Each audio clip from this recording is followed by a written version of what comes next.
I'm mentioning this because on Rosh Hashanah, we celebrate the creation of man, obviously by God. And this is also why Rosh Hashanah was chosen as Rosh Hashanah. If you think about this, it would have made sense to choose tonight and tomorrow, the 25th of Elul, as Rosh Hashanah, because the 25th of Elul is when the world was created. This is when everything began. Rosh Hashanah is also a reset for the world. So start Rosh Hashanah tonight. But no, we wait for the creation of Adam and Eve 6 days later. That's when Rosh Hashanah begins. Now, why? Because the whole purpose of the creation of the world was for man. As the ethics of our fathers teaches us, that everyone is obligated to say every day, Bishvili nivra olam, the world was created for me. We have a direct responsibility to partner with God in changing this world. Without us, without the creation of man, the world means nothing to God. God wants to partner with us so that we can change this world together. And that's why really Rosh Hashanah was chosen as the day of man's creation, because he's the focus of God. He's the focus of all creation. But to get into the mood and to really be in tune with the spirit of Rosh Hashanah and the spirit of this coming month, I want to focus on a few sources here that are in front of us, but mainly really on 3 steps to perfecting our intention, our creation altogether, so that indeed we can change the world in the best of ways. First want to focus, as many of you know, this month is the month of Elul. We still have, as we said, 6 days until the end of this month. And this month stands for this special relationship that we have between us and God, a relationship that does not express itself during any other month of the year. This is maybe the most important month because it's the month in which we are the closest to God. The Kabbalist, and chief among them was Rabbi Shmuel Zalman of Liadi, the author of the Tanya, said that this month is a month when God comes out of his palace, so to speak, metaphorically. We don't need 20 secretaries to be able to speak to God. You know, when we pray 3 times a day, not all of our prayers go all the way to the throne of glory, to God himself. Depends on the intention of our prayer. If we just pray robotically, the prayer gets stuck here on the ceiling. That's why maybe the ceiling is stuffed with prayers, or maybe not. But if we have a little more luck, a little more intention, then the angels say, okay, these are good prayers. Let's push them forward, just like secretaries. Is this a good letter? Fine, let's bring it to the president. Let's bring it to the king. But during this month, the month of Elul, God goes out to the fields. He's not in his palace. He wants a personal relationship with you. And therefore, we have much more access to God than we would have any other month. And this is also why our sages teach that the acronym for this Hebrew month, Elul, stands for Ani ledodi vedodi li, which means I am to my beloved is to me, referring again to this intimate relationship that is expressed particularly during this month. Now, in order to best approach God and also to actualize the closeness or the intimacy of this relationship in the best of ways, there are really 3 major steps that, again, I want to focus on, steps that will also help us better approach Rosh Hashanah and Yom Kippur and the higher holidays and the holidays all together. Let's go to step 1. So we spoke about the first 2 sources. Step 1 really comes from the story that we read on Rosh Hashanah. It's fascinating because the story seemingly doesn't have any connection to Rosh Hashanah. Let's read the story. It comes from the book of Samuel, and it speaks about how Samuel became the prophet. Samuel, by the way, was one of the more important prophets in Jewish history. Many say, in fact, King David himself says that Samuel was on the same level as Moses, as dominant as Moses. If you think about this, it's true. He changed Jewish history many times. He fired King Saul.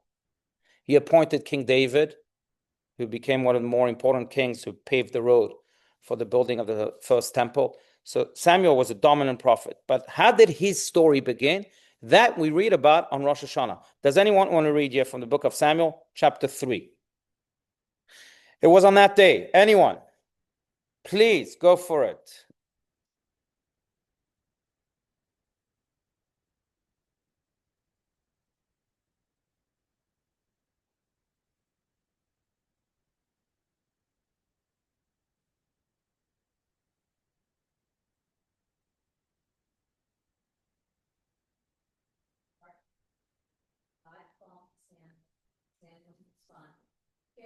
Okay, stop there for a second. Now, just to give you some background. Another story we read about on the Haftarah of Rosh Hashanah is the story of Hannah, the mother of Samuel. Hannah, who was childless for many, many years, and at one point she just can't bear the pain any longer, so she goes to the tabernacle where Eli, that we read about here, the high priest, is, and she pours out her heart to God. And Eli thinks that she's drunk because she's whispering her prayer, something that was not common then. And she says, no, I'm drunk, not from wine, but drunk from my love and my yearning for God and for him to answer my prayer. And she was praying for a child. And then during that prayer, she also promised that, God, if you bless me with a child, I will dedicate him to you. She was blessed a year later with a child. She named him Samuel, which also means God heard me. And she dedicates him to God because she had to fulfill a promise. How so? When he turned 3, she brought him to the tabernacle. And she said to Eli, the high priest, who did not leave the tabernacle because he was the high priest, she says to Eli, you raise him. That was my promise that I made to God. I have to fulfill it. So from the age of 3, Samuel is in the tabernacle. He eats there, he sleeps there, he learns there, he does everything there. His mother visits him, obviously, but he's there. He sleeps there. At the age of 9, this is when the story happens. He goes to sleep, and he hears a voice calling him. And the voice says, Samuel, Samuel. And he says, here I am, but he doesn't know who it is. Who's calling him? So he runs. Let's continue. And he ran to Eli, the high priest, and said to him,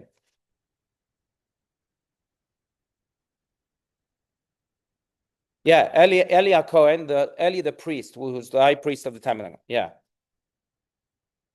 Right. Mm-hmm.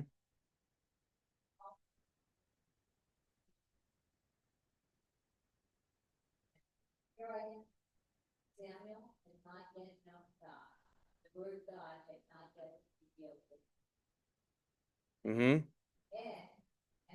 And God continued. No, just the line before that. And God continued to call Samuel for the 3rd time.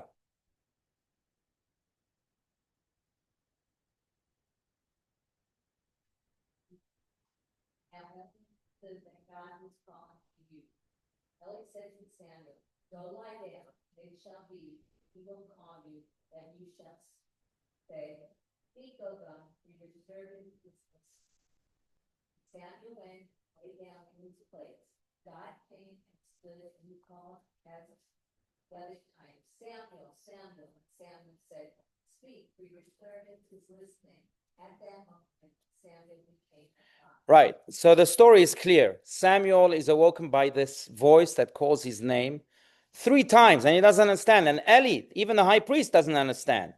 And finally, it clicks. Eli says, oh, must be God. Samuel, if you hear this voice again, just say Hineni, because it's God calling you. He hears this voice now a 3rd time, and then he listens to what Eli told him. He says, Hineni, here I am. And that's the moment in which Samuel becomes the prophet. Now, why read the story again on Rosh Hashanah? I understand that some say that this story is read because of the word Hineni, which is also a word that we find in the Torah reading of Rosh Hashanah.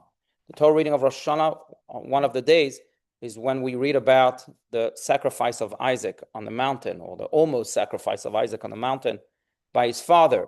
There, Abraham says to God, Hineni, here I am. I'll do whatever you want, even if that means to sacrifice my son.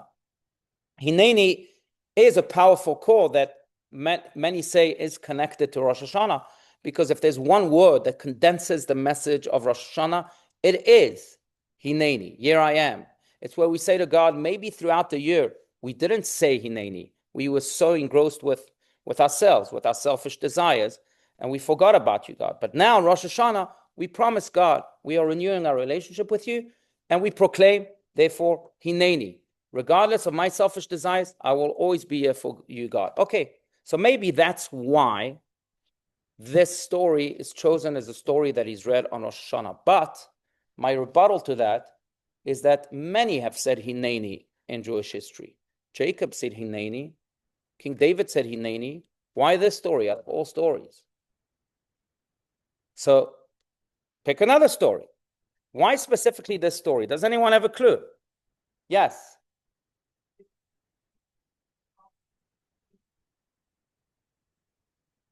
Yes. Yeah, that's right. Where the cantor says, I am undeserving to stand before you, but the congregation has appointed me. And that's when he says, yeah, that's right. Yeah, exactly. Yeah. The Hebrew speaking way to pronounce Hineni is not Hineni, but like you said, it's Hineni, right? Where the emphasis goes towards the end of the word, not the middle of the word. Not Hineni, but Hineni. Yeah. Anyway, but it's the same word. So why this story? Come on, anyone. There are many Hinenis in the Torah. Again, why this story? Why the Samuel story?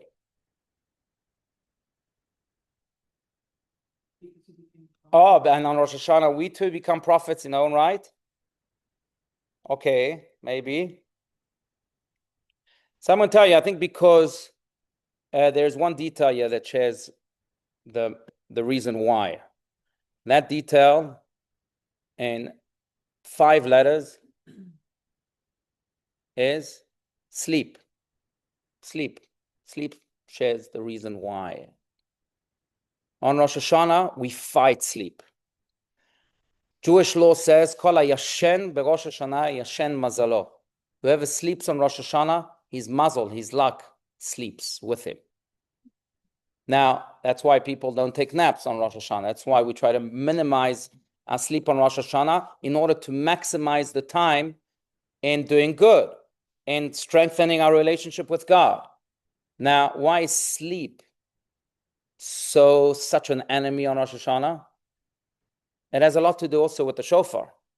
The shofar, Maimonides teaches us, is blown in order to awaken us from our sleep. Uru, uru yeshanim mitardematchem, as Maimonides says. Wake up, sleepers, from your deep sleep.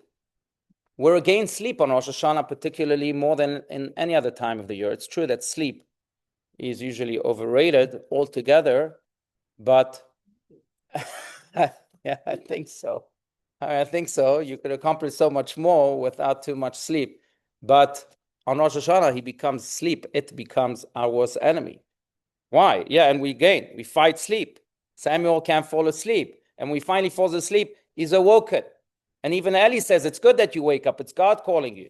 So it's good that you're not sleeping. Because, friends, it's not just physical sleep that we're speaking about. It's spiritual, emotional, even intellectual sleep that we're speaking about. On Rosh Hashanah, when we say we cannot sleep, we're not referring really to physical sleep. We all need that. Yes, we can minimize that and maximize the time that we're awake to, again, strengthen our relationship with God. But it's mainly that spiritual sleep. Very often, we are asleep within. Yes, our body's awake. And yes, we may think that we're very much awake because we're doing so many things during the day and we're always busy and so on. But have you given any attention to your soul? Maybe your soul is sleeping.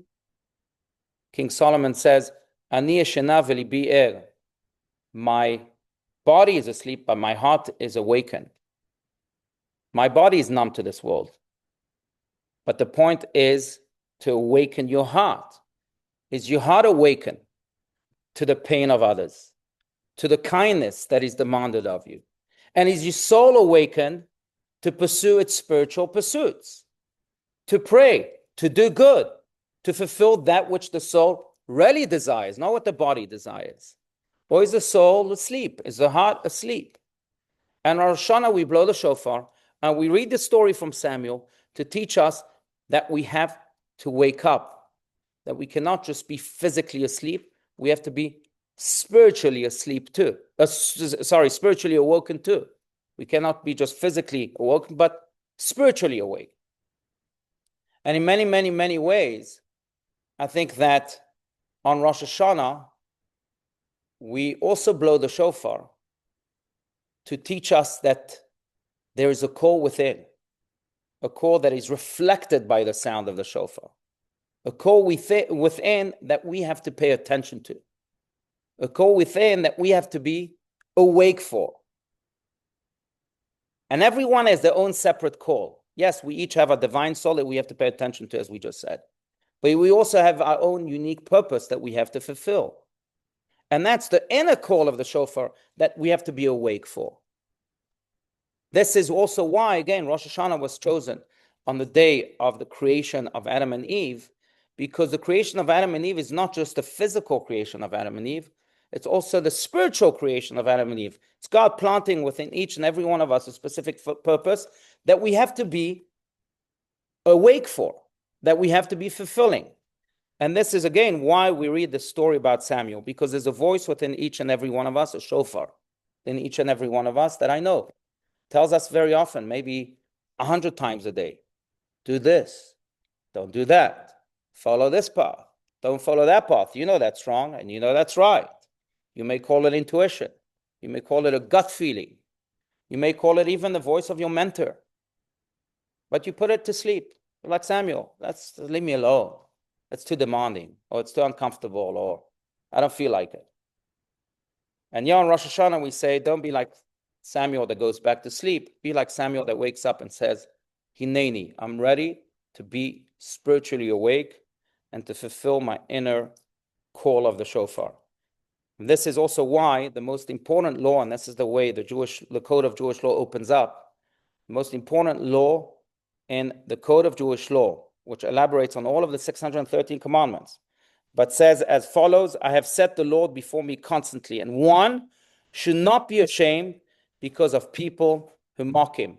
When you fulfill your purpose, your unique purpose, people might mock you because it's your unique purpose, and they might say, oh, you're trying to differentiate yourself from society, or you're trying to act up. Doesn't matter. Don't be afraid from people who mock you. If this is what you're fulfilling this call year, then don't be afraid of people who mock you, because you're following the Lord. You're following the Lord not just without, but the Lord within. Code of Jewish law, chapter 1, verse 1, the most important law. Without that, there's no foundation to any other law. That's why it was chosen as the very beginning. But this is the idea. The Shuvah is to awaken ourselves spiritually, to ask ourselves what is our unique purpose indeed, and to commit to listening to our intuition and to fulfilling that call of the shofar that we have within. That's step 1. Step 2, before we go to step 2, I'm open to questions and comments and disagreements as always. Anyone? Yes, please, Heidi. Thank you. Yeah. Oh, good question. So the number 3 is a unique number in Judaism. Number 3, in fact, according to Jewish law, if you have, I assume many of you have pets here, dogs, cats, bobcats, or whatever. But if you have a pet at home and that pet attacks a human being once, is not yet considered dangerous. Twice, still not considered dangerous. 3 times, that's it. That pet cannot be domesticated. You got to get rid of it. Because when something happens 3 times, it turns into an established fact. God is appearing 3 times here to Samuel to say, I'm a part of your life. This is your established fact. It's not just a happenstance that happened once or twice. This is real. And that's the significance here of the number 3 and in general of the number 3. Yes. But I was watching a service, a memorial, funeral service, and they were burying. They were putting the dirt on the grave, and each person did 3. Yes. Is that very good? So we see that also at funerals. Yeah, many people pour the soil, right? As I'm sure you've all been to funerals. So you pour some of the soil that's on the side on the casket 3 times. So it is a 3. Yes, it's a special mitzvah, because together what we're doing at that moment is we're building a burial place for our loved one. And if you just throw it once, then you really didn't participate in the building. But 3 times now means that you actually did the mitzvah of the building. Yeah. Good point. Yeah, you'll see the number 3 quite often. We wash our hands 3 times. That has something to do with it. Number 3 repeats itself quite a lot, but that's really the reason behind why. Okay, let's go to step 2, bending your shofar. Speaking of the shofar, so we said it's to awaken ourselves from spiritual sleep and so that we can fulfill our own call of the shofar, but there's yet another reason. And it comes from this interesting argument in the Mishnah, authored 2,000 years ago, more or less, between two rabbis of how the shofar should be shaped. Where should it come from? Does anyone want to read? What type of shofar should be used on Rosh Hashanah? Please, go for it, Natalie.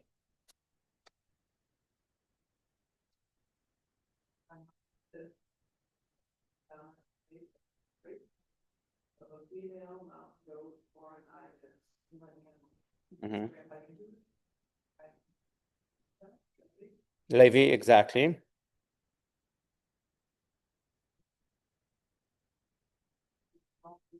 Right. So what does it matter? We can fight about everything. What does it matter?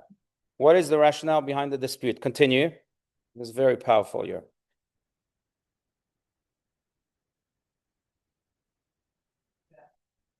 Well, Rabbi Allouche is somewhat principle that the more a human being can bend his perception, the better it is.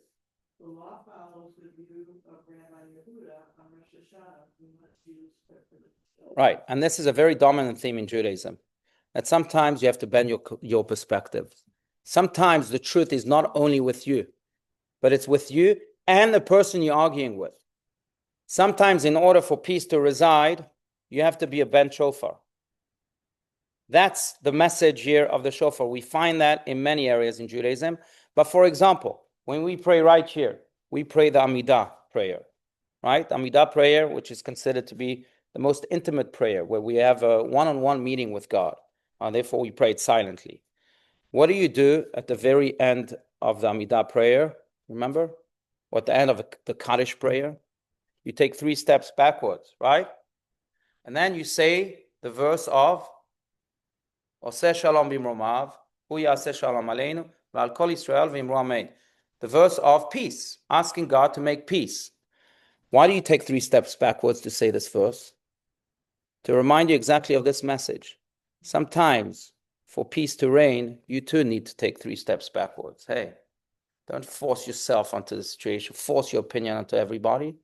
Sometimes you have to back up. 3 steps backwards. Be a little more flexible. Be like that bent shofar. And then you can have Oseh Shalom Bimromav. Then you can have Shalom. Then you can have peace. You find that, by the way, with the mezuzah. I don't know if you know. The mezuzah is bent. You see the mezuzahs here? They're all bent. They're all slanted. Why? Why are they slanted? And I'll tell you why. There's actually an argument in Jewish law on how the mezuzah should be fixed. Some say vertically and some say horizontally. Now, we say, you know what? We'll just pick the middle ground and we'll do it in a slanted way. Now, why is that? You don't find that in other arguments of the sages. You usually pick one side over the other. You don't find the middle ground. Yet here, we established the law according to the middle ground, not horizontally, not vertically, but in a slanted way. Why?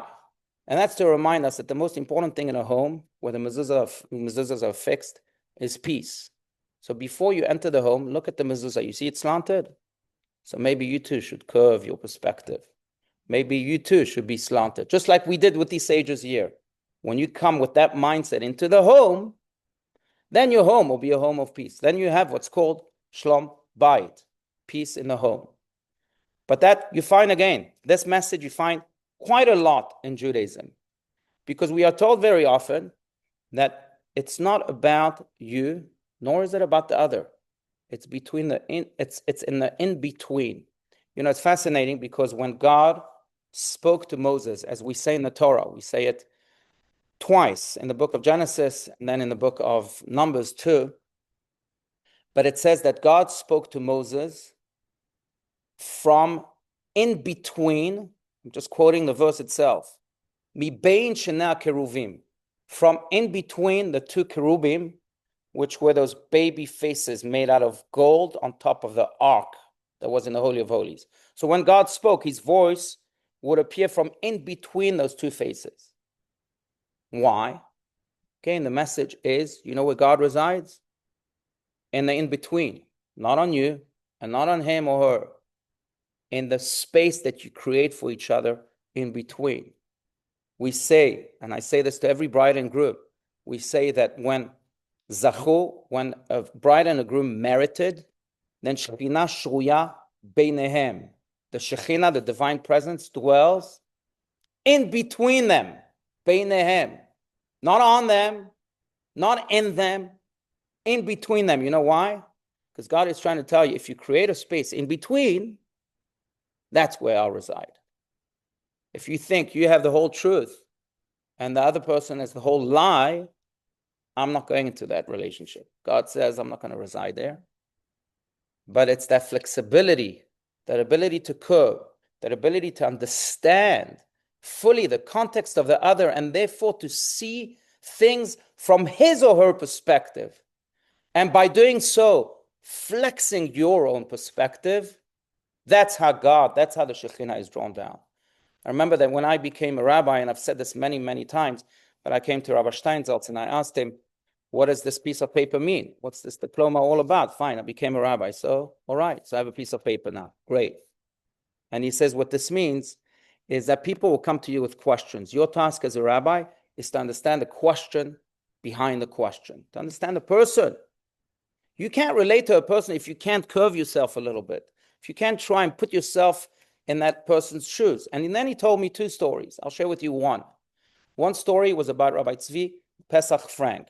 He was a chief rabbi of Jerusalem some 90 years ago. And he lived in Geula. I don't know if you're familiar with Jerusalem, anyone. Geula is considered now to be the ultra-Orthodox neighborhood in Jerusalem, not too far away from the city center. And one day he's there sitting with these students, and all of a sudden a young girl comes knocking on his door. He opens the door and he sees a 7-year-old girl that's barefoot, that had just come from Talpiot, which is really on the other side of the town. And she came to ask a halakhic question. She said, Rabbi, I have here in my hand an egg with a blood spot on the yellow of the egg, not on the white. Is it kosher? Can I eat it? The rabbi says, how old are you? She says, I'm 7. He says, where do you come from? Came from Talpiot.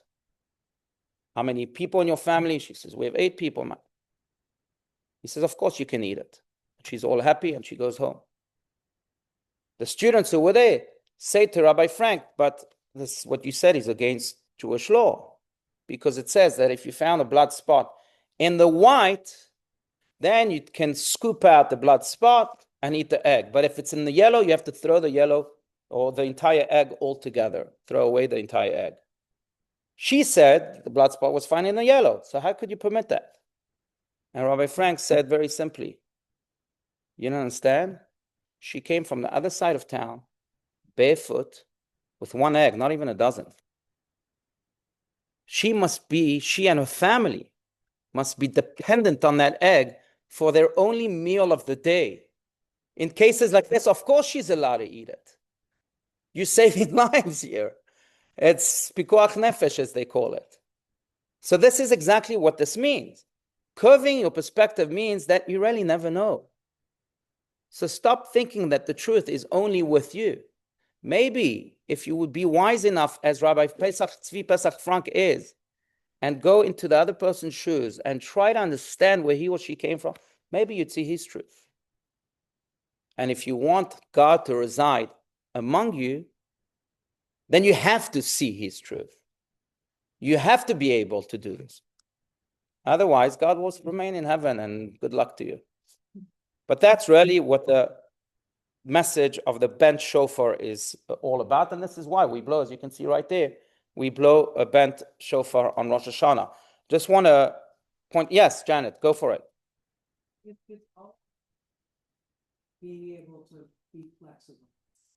Why is it where there's rules, no rules, it's not flexible? Like people determine what's flexible and what isn't. If we're taught to be flexible. Right, because you need structure. Without structure, it's almost like when that football season started, without rules in football, you have no game. So you still need structure. The problem is when you emphasize only the rules, and then you have no game also. because it's all about the rules. The purpose of the rules is for the game. It's not that the purpose of the game is for the rules. And many people think that way, unfortunately. So you still need rules. You still need structure. Without any structure, it's just chaos. There's nothing there. But the point is, again, for you to play the game of life with God residing. And to do so, you have to respect the rules. But you also have to know how to navigate them without compromising them necessarily, especially if the rules are clear. But sometimes to know how to bend them, if need be, like Rabbi Frank bent that rule to save a girl's life. You have to have the greater perspective. You know, in Kabbalah, it's called mochin de gadlut. It's one of my favorite expressions. Mochin de gadlut, which means a mind of expansion. That's what it means. Some people walk around with very contracted minds, very narrow-minded. But to really live life in that way, to play the game of life in the most meaningful way, you have to have mochin de gadlut. You have to have an expanded mind. And that means being able to really see the world, not just from your perspective, but from every perspective. And this is key in relationships. Dr. Gottman said, even science proves this, why marriage succeed and fail. I don't know if you've ever read that book, but there's two factors that contribute to a workable relationship. Does anyone want to read this? The first is, please go for a minute. First is,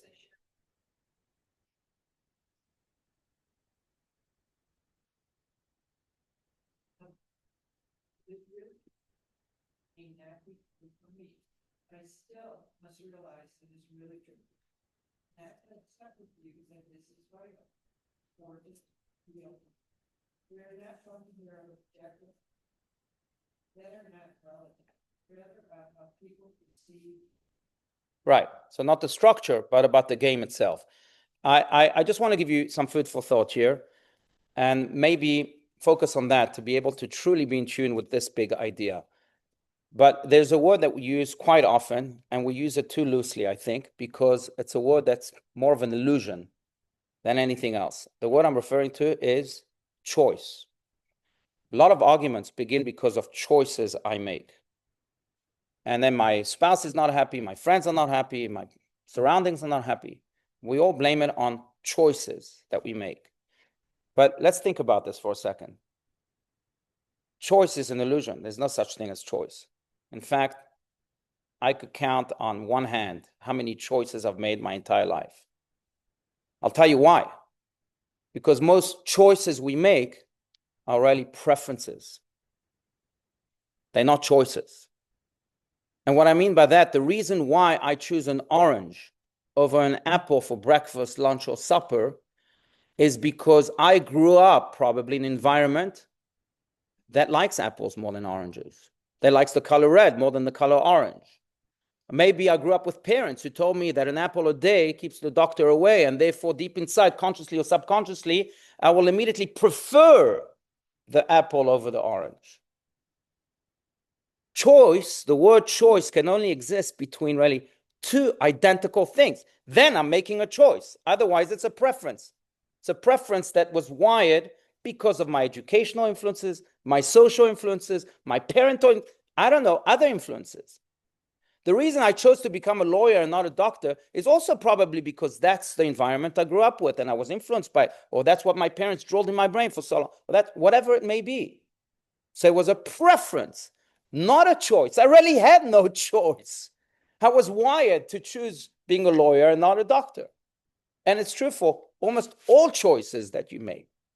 So when your spouse or your friend makes a choice, don't blame him, because it's not a choice that he's making.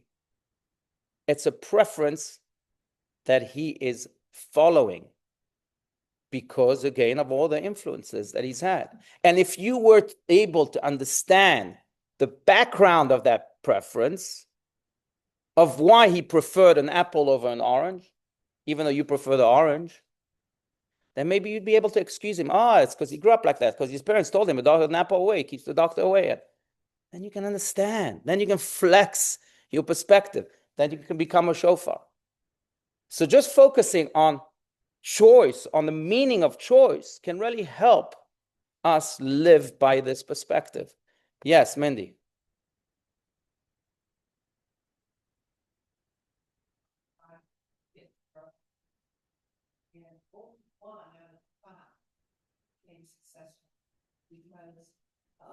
blame everything else but themselves for their lack of success. Mm-hmm. So this edge, they choose northern interference to.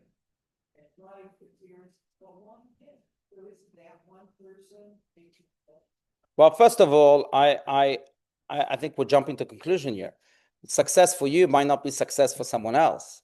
So you say that one of the children is successful, maybe yes, in the general way of looking at success in our society, but I would disagree that success, the way society defines success, which is usually a monetary way, is not necessarily success according to Judaism. You know, Joseph was called successful. You know when? Not when he was a vice king. God in the Torah calls Joseph successful when he's a slave. It's interesting. We don't call slaves successful in our society. We actually call them the opposite, the most unfortunate people. But God called the slave successful. Maybe that flips the whole notion of how we see success. So back to that family. Maybe the other four might not be defined as successful in society, but they are essentially successful. And now again, there are many factors that contribute to the pathways that we follow in life. Part of those factors, a large part of those factors, is the preferences that we make, not the choices. But obviously, there are many other contributing factors too. So I think every case has to be looked at independently. Yes, Sue.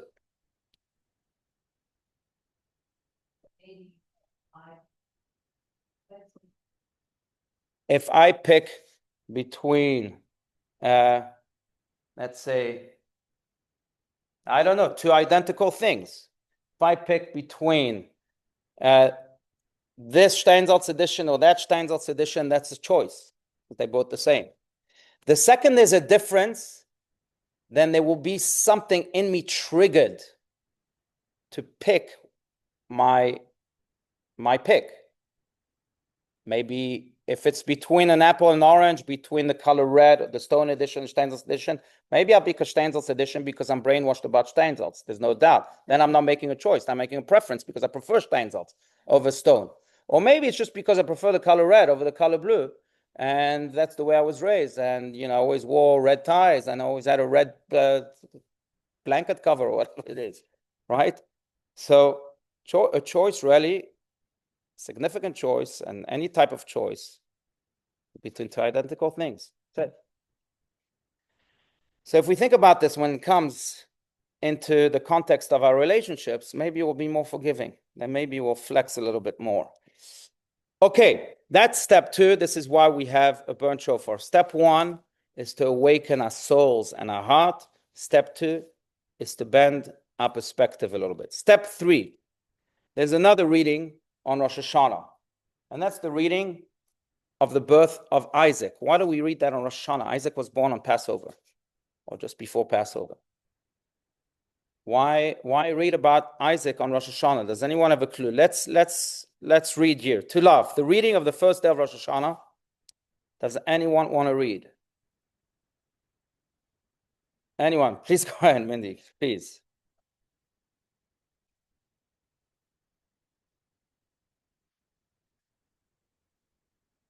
Many years waiting. When the child is finally born, his parents give him the strange name. Abraham named the son, who Sarah bore to him, Isaac, which means laughter. And Sarah said, God has made laughter for me. All of your shall laugh for me. Right, so maybe the answer is in the name that Sarah gave her son Isaac, Yitzchak, when he was born. Maybe that's why we read about this on Rosh Hashanah. And indeed, this is what Rabbi Shneur Zalman of Liali says. Let's read the next reference. Life offers us. Continue, Mindy, or anyone else.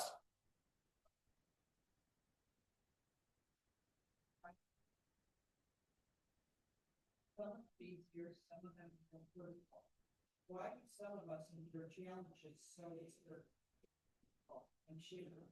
Nobody knows. All we know is what our calling and response must be to let. The function of every challenge, small or large, is to invite us to go much deeper into ourselves and excavate our full inner ratings, discovering resources and potentially to Muslim face and triumph over adversity.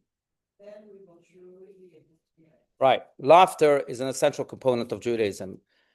We say that King David says this in Psalm 100, Ivdu et Hashem besimcha. We have to worship God with happiness, regardless of our challenges.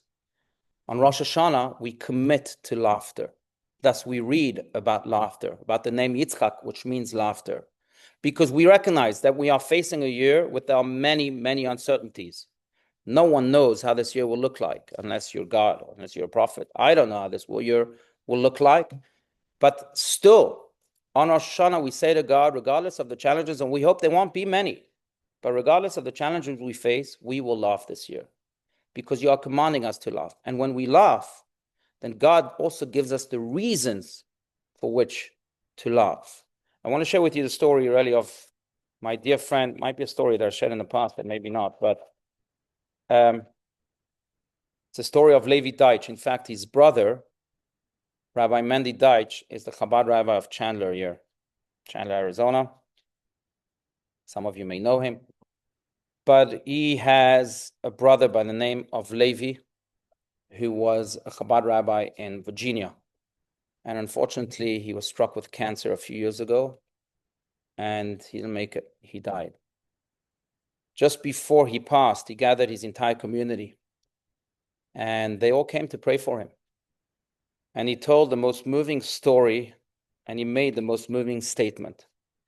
The story was about the two brothers, the two Hasidic brothers that are quite well known in Hasidic stories, Reb Zusha and his brother Elimelech, Zusha and Elimelech. Zusha and Elimelech took upon themselves to travel the entire Poland and to not sleep in one place more than one night. They wanted to take upon themselves the suffering. They told God, if you're going to make the Jewish people suffer, we'll suffer in their stead. We'll go on this journey, and like this, you don't have to bring them suffering. And at one point during the journey, they ended up in this inn where they were told, sorry, we have no room for you. But if you want, you can go sleep by the fireplace here in the lobby. Now, the fireplace was in a tiny place. So Reb Zusha tells Elimelech, look, we're both freezing. It's a bitter cold winter night. So we'll take turns. It's a tiny place. Not both of us can be next to the fireplace. So Zusha said, if you want, I'll sleep next to the fireplace for the first half of the night. And then I'll wake you up. I'll wake myself up first. I'll wake you up for the second half of the night. And we'll switch places. Elimelech says, fine. Zusha and Elimelech go to sleep. They have an arrangement. And shortly after they go to sleep, these drunkards come into the lobby of this inn. And they see these two Jews sleeping by the fireplace. And they say to themselves, oh, okay, we have two Jews here. Let's wake one of them up and let's ask him to perform for us. We need some entertainment. And they said, who should we wake up? They said, this Jew here that's next to the fireplace, Zusha. Let's ask him. So Zusha is called, and he has to entertain him. He has to act like a clown and so on, and he's whatever, but he's dancing and dancing and dancing until they finally tell him, okay, you can go back. Before he goes back, he has to keep his deal. He tells Elimelech, hey, wake up, wake up, wake up. You go now next to the fireplace. I'll go further from the fireplace, as was our deal. They both go back to sleep. The drunkards are still there. After about 2 hours, they're drinking and drinking, and they want to continue the entertainment. So let's say, let's wake up the other Jew now to have him dance for us, entertain us. Last time we woke up the Jew next to the fireplace. This time, therefore, we'll wake up the Jew further from the fireplace. They, of course, did not know that it was the same Jew, Zusha, because he had that deal. So they wake Zusha up again, thinking it's another Jew. They're drunk. And they tell him, please, perform for us. And they make him really suffer. They used to jump and like a clown and dance and sing and so on.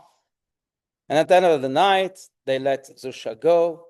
And he goes back to sleep. In the morning, he tells Elimelech, you won't believe what happened. You slept safe and sound. But I had the worst night of my life. They woke me up, and then they woke me up again and told me to dance for them and so on. But I learned a lesson from this. And that is that if it is you that has to be picked, if that's what God decides, you'll be picked. But then you have a choice. choice is, will you dance and sing through your suffering, or will you just give up? I chose to dance and sing through my suffering. And Levi told his congregation, look, if I had to be picked to have cancer, I have no say about that. But I am choosing to sing and dance through my suffering. And sing and dance he did through his very last day, to his very last breath. Levi sang and danced. He was a joyous man. He was a man who laughed, even though you may say he had all the excuses not to. And this, in many ways, is the message of Rosh Hashanah. Please God, every one of us will have a good and sweet year. And that sweetness will be felt in every area, please God. But if we are picked, we are picked. And it doesn't matter whether it's a small challenge or a big one. We have to laugh. We have to dance. We have to sing. And when God sees that we laugh and sing and dance, then sometimes his compassion is revealed and he comes and he sings and dances with us too.